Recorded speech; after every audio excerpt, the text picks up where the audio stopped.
Assalamualaikum semua, salam Jumaat. Hari ini saya ingin berkongsi dan memberikan sedikit tazkirah untuk peringatan saya sendiri juga. Bila kita dilahirkan di dunia ini, kita dibesarkan oleh ibu bapa. Mungkin 20 tahun, 23 tahun, 25 tahun, 30 tahun dan sebagainya sebelum kita berjumpa dengan pasangan masing-masing. Iaitu apabila kita telah berumah tangga, mungkin kita akan lebih bersama pasangan masing-masing daripada ibu bapa kita sendiri. Jadi untuk memilih pasangan yang sesuai dan ingin berlarutan, berkekalan hingga ke jannah, kita harus memilih pasangan yang sesuai dari segi agama, dari segi persefahaman. Apa yang penting yang saya dapati ialah komunikasi. Komunikasi antara suami isteri amat penting untuk kita bahagia, bersama-sama menempuhi hidup ini. Dan kalau jika kita tidak bahagia, maka terjadinya lah salah faham dan mungkin akhirnya akan menyebabkan perceraian. Ya, jadi kalau kita bertukar-tukar pasangan, memang benar. Tapi tidak semestinya kalau kita tidak bahagia dengan pasangan kita tu, kita harus bersama mereka forever. Tidak, kita pun harus memikirkan untuk kebahagiaan diri kita sendiri. We should not be in the toxic relationship. If let's say you decide to be out of the toxic relationship, you gotta be prepared. Pada mereka yang ingin keluar daripada perhubungan yang toksik ataupun anda tidak boleh lagi kekal bersama pasangan anda harus menempuhi pelbagai cabaran. Salah satu darinya ialah perumahan. Di Singapura ini bukan senang untuk mendapatkan rumah jika anda bercerai. Lebih-lebih lagi pada pasangan yang tidak mencukupi keuangan, yang tidak mantap keuangan, terutamanya daripada segi CPF. Bagi mereka yang tidak ada mantap CPF, pastikan anda bekerja seterusnya. Walaupun anda seorang wanita, saya galakkan anda mendapatkan pekerjaan, hanya mengumpulkan savings ataupun dana untuk kegunaan di masa-masa yang sukar. Jadi bagi kaum hawa itu, pandai-pandailah kita untuk menyimpan duit, ya. Tidak semestinya kalau kita suri rumah pun kita tidak boleh menyimpan duit, ya. Kita mesti pandai menyimpan duit. Lagi satu saya ingin tekankan juga, okey, untuk bahagia dalam kehidupan ni, untuk bahagia dalam perhubungan seharian, kita harus membahagiakan diri kita dulu. Kita harus berasa bersyukur sangat-sangat akan apa yang kita ada, bukan yang kita tiada.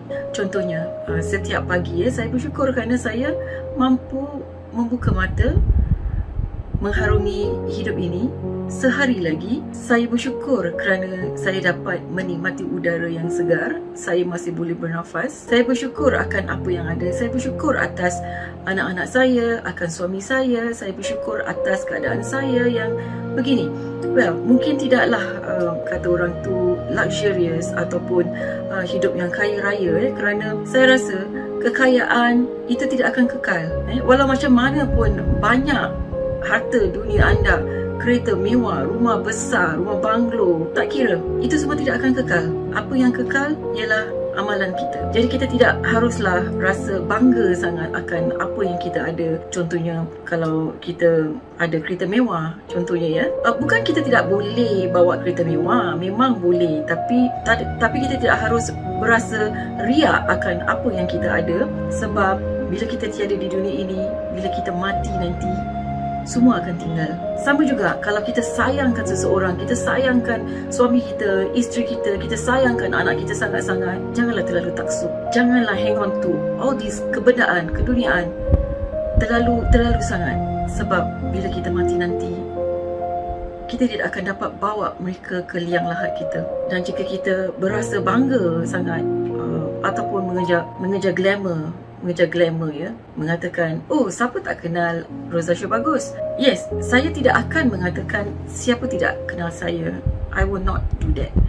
Okay, mungkin orang lain ada mengatakan siapa tak kenal Rosa Syurbagus, tapi saya tidak akan mengatakannya. Kerana apa? It doesn't matter, guys. It doesn't matter kalau kita tidak dikenali ramai, tapi kita dikenali oleh Allah. Kita dekat dengan Allah, ya.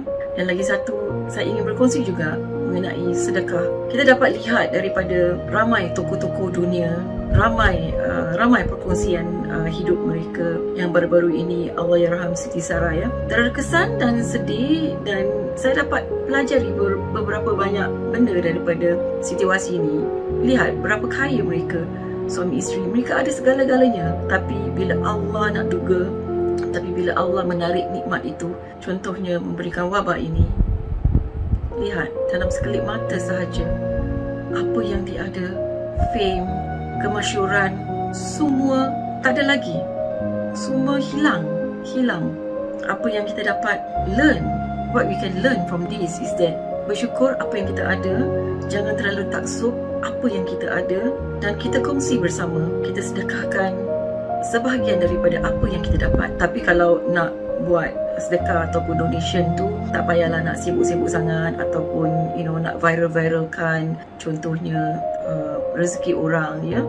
Kalau kita nak viralkan sesuatu yang mungkin orang itu sendiri akan jatuh bankrupt oleh kerana perbuatan kita untuk viralkan sesuatu video itu. Okey, anda bayangkan, okey, oleh kerana anda viralkan benda itu, okey, dan mereka akan jatuh bankrupt ataupun jatuh miskin. Anda fikirkanlah, disebabkan anda mereka begitu, how do you feel? Can you sleep with it? Ya, memang kita akan puas hati. Kita akan puas hati, kan? Tapi that's not about it. Kita harus bersifat memaafkan. Mungkin pada hari itu mereka tertekan atau mereka pun ada berbuat silap. Kita pun tak lekang daripada kesilapan. Jadi kita harus memaafkan mereka yang buat silap. Okay? Tak payah nak viralkan kesilapan orang. Bila kita tutup aib orang, Allah akan tutup aib kita, ya. Jadi kalau kita nak buat kebaikan tu, tak payah nak gembur-gemburkan setakat $10, $20. Lihat saja Abid Liu. Bila kita nampak, they go to the streets, they go to the people, dia tak cakap, okay, saya bagi ni $100, saya bagi ni RM100, saya bagi ni RM2,000 ke. Tak ada, saya tak nampak dia akan memberitahu orang-orang sekeliling yang dia akan berikan sekian-sekian jumlah. Apa yang kita ingin lihat, kita ingin buat adalah keikhlasan dari kita. Tak payahlah gembar-gemburkan berapa banyak yang kita ingin sedekahkan. Cukuplah sekadar niat kita dan kita akan buat senyap-senyap. Tapi kalau anda ingin membuat charity drive contohnya, bagi memberikan semangat pada mereka untuk berbuat kebaikan, kebajikan, memang kita galakkan, ya. Okey, dan itu saya ingin memohon maaf atas kekhilafan saya jika ada terkasar bahasa ataupun menyinggung di mana-mana pihak. Saya minta ampun dan maaf kerana mungkin hari ini hari yang terakhir saya bertemu dengan anda. Sekian, Assalamualaikum. Alhamdulillah.